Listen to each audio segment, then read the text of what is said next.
How you doing, man? I like that. Nice start to the day. Nice start to the day.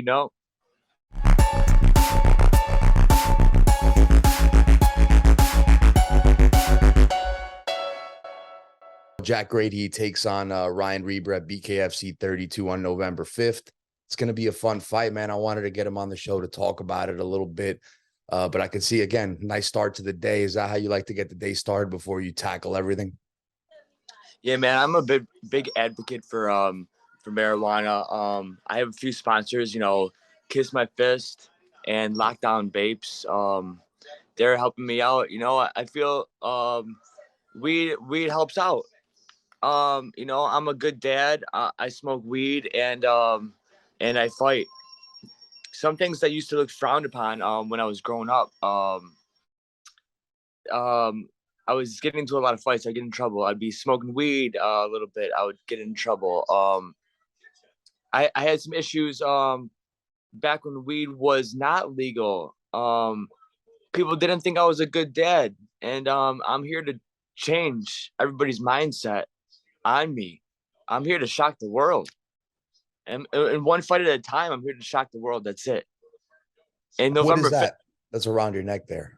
November 5th will be another medal. This is Scott Bird handed me this after my last fight, March 2022. A Sure. few months. Yeah, I got the knockout win versus a very tough Gabe Saccheti, and Absolutely. I was hurt. Like I tell everybody, I was hurt in that fight, and I came back and I found a way. If there's a will, there's a way, and I make it happen. Absolutely. And how do you feel coming out of that fight, right? It's obviously a win for you. How does it feel coming off a win heading into a fight? Do you feel like all the momentum's with you right now? It feels great coming off of that win. I wish I would have been a little more active after that fight, but I was hurt, and I couldn't fight in June or July yet. But now I'm back and ready. Coming off that win though, it's big. I need to get another win to prove to the haters that I'm here to stay. And a loss will set me back, of course. But either way, win, lose, or draw, I'm gonna bring that same energy. I'm gonna bring the same shady, Grady, crazy style that I do, and I'm going for the knockout win. I'm going for it. Absolutely, man. It's something I like about you, man. Just from meeting you right off the bat, you seem like a very honest person, right? Like you just say it how it is, straight up, right? You say a loss will set you back. A win is a win. You seem like a very realistic person, right? So when you look at a fight like this, right? What does it mean for you? You think it's a fight that really does put you in contention because you sit just outside the rank guys? You think it's one that could sort of propel you in there? Oh yeah, it could definitely put me in the ranks, and I'm sure it will. I know I got David Feldman watching in on me and my boy, and everybody knows that this Orlando card is going to be a big show. It's big. This is going to set the stage. I'm still only 1-1, so it's such a new sport. I'm just thankful to be here and thankful for my my spot. I'm up next, and I think we're gonna do great. Orlando's gonna be one of the hottest shows this Definitely, year. man. Yeah, I agree with that. It's definitely looking like a BKFC 32 is definitely looking like a big one, man. I can't disagree with you on that one. And speaking of this fight, man, love it, love it. Speaking of this fight, man, it's obviously a big one, right? How has the preparation been going for it? How has the camp, if you will, been going? The camp is lonely. It's a lot of work doing on my own. I'm the man. I get up and I grind and I pray. I stay in the pool. I'm hitting the bag like crazy. There's been people at the gym I go to that say, I never seen moves before that you do. I never seen nothing like this before. I say I got to fight. They say, you do MMA, you do boxing. I said, no, I do the bare knuckle fighting. They're like, bare knuckle, and they kind of like question it. I say it's a new sport, and they don't know about it. They say, oh, you wear small MMA gloves. No, no, you gotta check it. I'm like, you gotta check it out, and they're kind of like thrown back by it. Right. I'm kind of rambling off on what you said, but you know, like when people ask about it, I love to talk about it, and I love to get people into it because it's such a big, growing, fast sport. And I feel like all the fights are more exciting when I'm on the card. I'm Sure. a big part of this, and Boss Man knows it, and they all know it. I come to fight. It's all about showing up and showing out, and going off that too, man. I was 0-10-1 as a pro boxer. If you don't give up, your dreams will come true. I think that's a very inspiring thing, man, right? Just keep grinding, keep grinding. Even if you keep falling down 5 times, 10 times in your case, there's always going to be a chance to get back up, right? And that's certainly what you did. When you look at Ryan Reber, right, as an opponent, like, have you like watched any tape on him? Have you been preparing for him, or is that something you don't really do with opponents? I don't do it too much. Everybody has a plan until you get punched in the face and get in there. I've looked at a little bit of his fights. I know he fought the tough dude Rick Caruso. He's fought a few other names I'm not too sure about. He doesn't like pressure. He doesn't want to get backed up against the ropes. He's looking for that space to throw that 1-2 if he can. And we both want to throw that 1-2. We both want that space. We both know what's up, and it's gonna be the first one who connects. The first one who is timing it right is probably gonna get caught. And if I get caught, which it's okay if I do, I'm gonna keep coming forward, regardless of all of that shit. I'm gonna keep Right. coming, and he's in for more than he knows. He thinks him some easy fight, just like Travis Thompson thought. Number 5 in the world. Um, I'm no easy fight for these kids. I'm struggling every day. I'm training. I'm sacrificing. I'm making weight. I still got a few pounds to go, and when I do make weight, and when I'm all 100%, I'm gonna come out there like a dog, bro. I love it, man. Is it a tough weight cut for you, 35?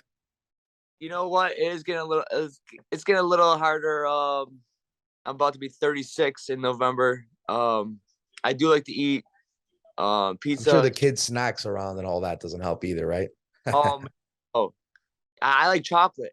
I like all that stuff the kids like, Sure. but when the contract signed, when it's time to shine, I know in my mind that I gotta either put some of the snacks down or Right. put a little extra work in.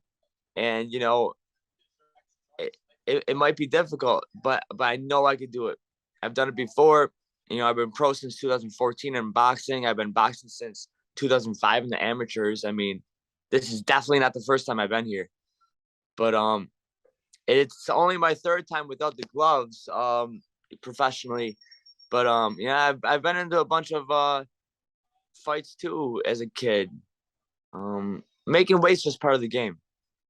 Absolutely. And I've heard you mention that you have been in before, that you have been in some bare knuckle fights, right? Let's just say some non-sanctioned bare knuckle boxing fights, right? What was that like? Is that just part of like maybe where you were from growing up? That's what it was like. Like, what was that? How did it come to that? Yeah, I grew up in East Aurora, New York. Actually, just a quiet suburb. Nobody really fights. Nobody gets in much trouble here. And there's a few bars out here, but it's pretty chill. And growing up, I lost my father to brain cancer in 2000. So after I'm that, sorry. thank you. I needed an outlet. I used to fight a lot though. In high school, and you know what? It would kind of be like, let's meet behind this store, or meet at the park, and we're gonna fight about it. And we would, and there'd be some people showing up, and I got cracked pretty good in the nose before. I've had some black eyes. I've been into some pretty hard street fights, and I never did I even think for a second that I would be transitioning into real life bare knuckle fighting championship after some of those little backyard fights. And Sure.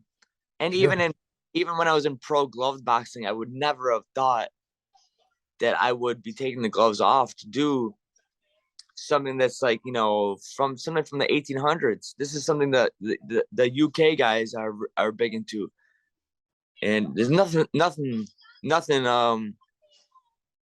led me to wanting to do this. But last year I had some heartbreak. Going off of everything I said, I dealt with a lot of heartbreak, and that led me into bare knuckle fighting. And I found out about the tryout, and I don't have no girlfriend now. I just got, it's just me and my kids, and I put all my love and all my hate and all my emotions in the bare knuckle fighting. And luckily, by the grace of God, they gave me a spot. I made the tryout. I did great. I was looking for blood, and you know what? There's been some nights where I didn't think I was gonna make it. Last year, how the depression, the things I would go through emotionally and physically, and just trying to maintain a healthy life. It was just such a dark area where I was in. And Bare Knuckle Fighting Championship, David Feldman and Nate Shook, they really opened up a light for me. And you know what? That win means everything to me and my kids. And this next win will mean a lot too. And I just got to keep grinding and keep staying focused. Absolutely. And when you bring up that the fact that, you were in a dark place, right? And that's sort of what led you to fight bare knuckle. Is that sort of because you wanted to have a place where you could sort of let all that out and sort of I'm going to say like a savage kind of thing, but obviously it's not the cleanest sport, right? Like you're fighting a guy with no gloves, right? So it's obviously you got to be a warrior to do that. Was it there's something to that, or you wanted to sort of let out a lot of life issues, sort of just vent out those frustrations, or was it more so that you were in a dark place and you wanted the opportunity, like financially, just to be on a big stage like BKFC? Which one was it of those two? It was kind of like a few of those things. I mean, firstly, it was the fact that I thought I was getting married. I thought things were gonna be different. You know, if this big breakup didn't happen that I had, if this heartbreak didn't happen, I might not be in the bare knuckle fighting industry. So sometimes some bad things have to happen like that for you to transition. Change is hard, but sometimes change is good. And I did. I wanted to be somebody. I wanted something like this, and I knew I could do it. I see everybody else doing it. Um, I don't have a lot of money. I have a bachelor's degree in school in human services, but it's nothing really I want to do. This is what I really like to do. But yeah, man, it was just the dark place. BKFC turned it around, and I found a way out.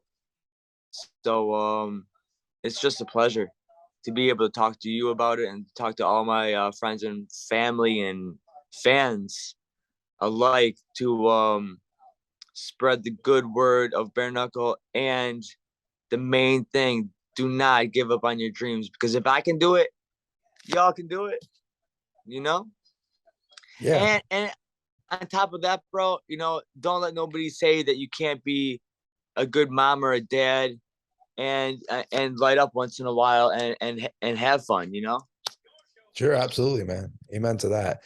I think when one door closes, another one opens, right? And I'm glad to see that BKFC is sort of, giving you some light on your life, man. I think that's good. So I think we should get back to that, right? Let's focus on the lighter stuff, the exciting stuff, which is the fight you got coming up. I know you said you don't watch a lot of tape on on your fights, right? But based on maybe just anything you've seen from Ryan Reber, without giving out anything, of course, but like, is there anything you look at when you see him fight and you're like, I got to be careful with certain things? And is there something that he presents to you where you've been keying in on that could be a danger?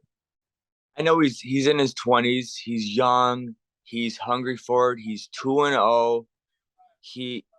He's a little wild. He throws the 1-2. I mean, he's trying to connect.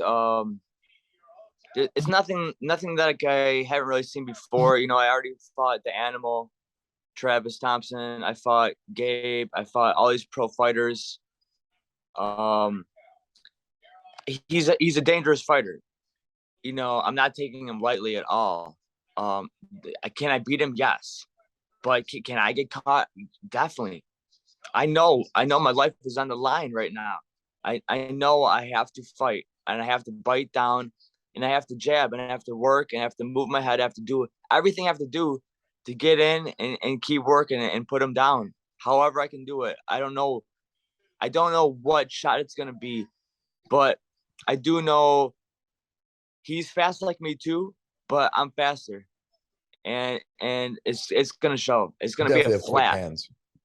It's definitely gonna be a flash, man. I work my hand speed day in day out. It's night and day.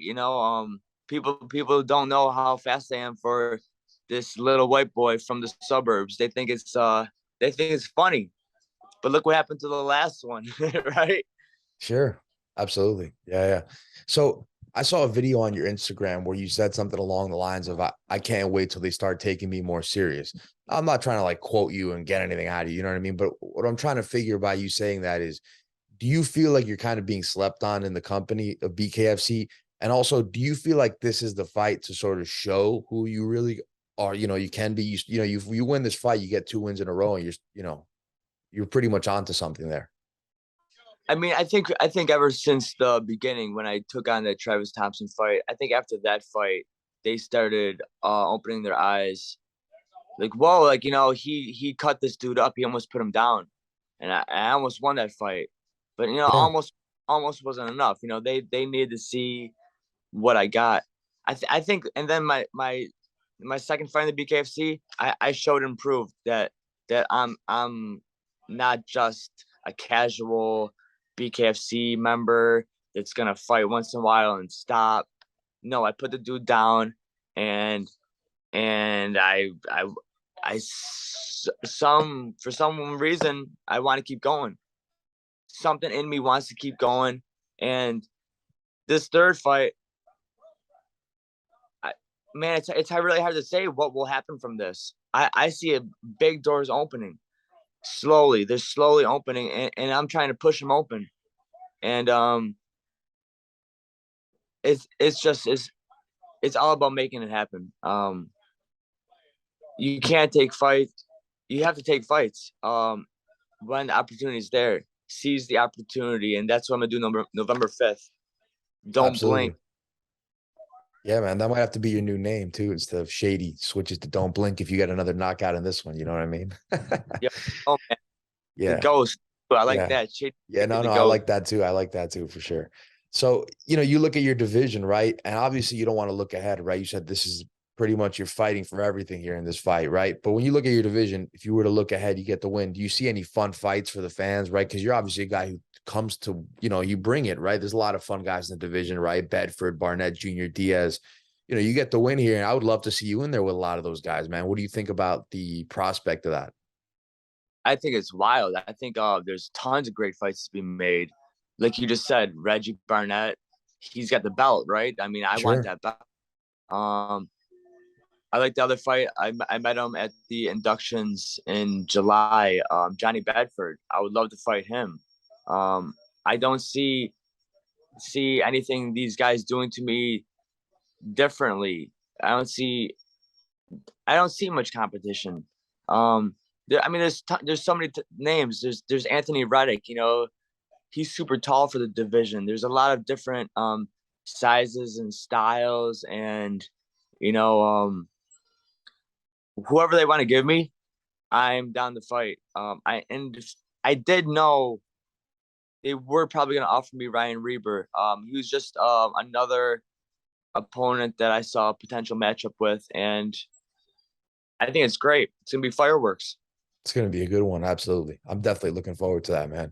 And, a couple questions here as we wrap up. You're 35 years old now, right? A lot of fighters like to say that that's still those peak years, right? They still feel great, even beyond 35. How do you feel now at this point? Like, how does your body feel after? Because you got some boxing experience. You've been around the world of combat. I haven't taken too much damage in my years coming up in the amateurs and pros. I probably would spar harder in my boxing days than the actual fights. I feel good, man. At 35, I don't want to look too far ahead, one fight at a time. But at the same time, I want to be something by 40.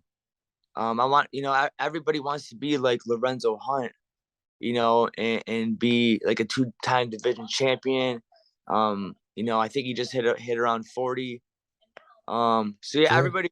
everybody wants to be like Lorenzo when they grow up. Hopefully they all want to be like Shady Grady when they grow up too, because I'm just a small white boy from the suburbs who's just trying to make his dreams come true. And I think at 40, if I'm still rolling, I'm still doing good, then we're gonna look beyond to another 5 years maybe. And if I could stay in the sport till 45, man, and make things happen and make some money and friends and just make the sport better, I'm down for it. So let's get it rolling, right? Yeah, man, absolutely. And it looks like you're ready to go. It looks like the preparation's right mentally, physically. So I'm excited to see this fight. Any last words before BKFC 32? It's a great fight against Ryan Reber. Are you anticipating like a fun war for the fans? Maybe trying to pitch a shutout on him. I don't know what could happen, right? A lot of things could happen in there, but what could the fans expect to see more or less when we see you in there? I think the fans can expect me and Reber towing the line a few feet away from each other, and you know what? It's just going to be nothing but action off the knuckle up. Ding, ding, ding. It's just going to be from the bell to the start to the finish. I think it's just going to go one round. I'm going to put his ass down in the first if you don't put me down first. So that's what it is. And my other final words are, I really do this shit for my kids, my 7 and 8 year olds, Scarlett and Jackson. And, real dads know what's up. The real dads know what's up. So, you fight for your kids and, you put that money on the table and you put your dreams on the line and never give up, because you can make it happen. Because I did. Yeah, absolutely. And something I was going to tell you here as we wrap up is you seem to have a real chip on your shoulder, right? Like you seem to be like a true underdog. And I'm glad I brought that up because I forgot to tell you that before. But nonetheless, I'm also excited for the fight. Love to see you doing what you do for your kids, man. All the best to you in the future. And again, it's going to be a fun one. I will tune in. You guys should as well. Thank you for joining the show, man. Yeah, thanks for having me. I appreciate you.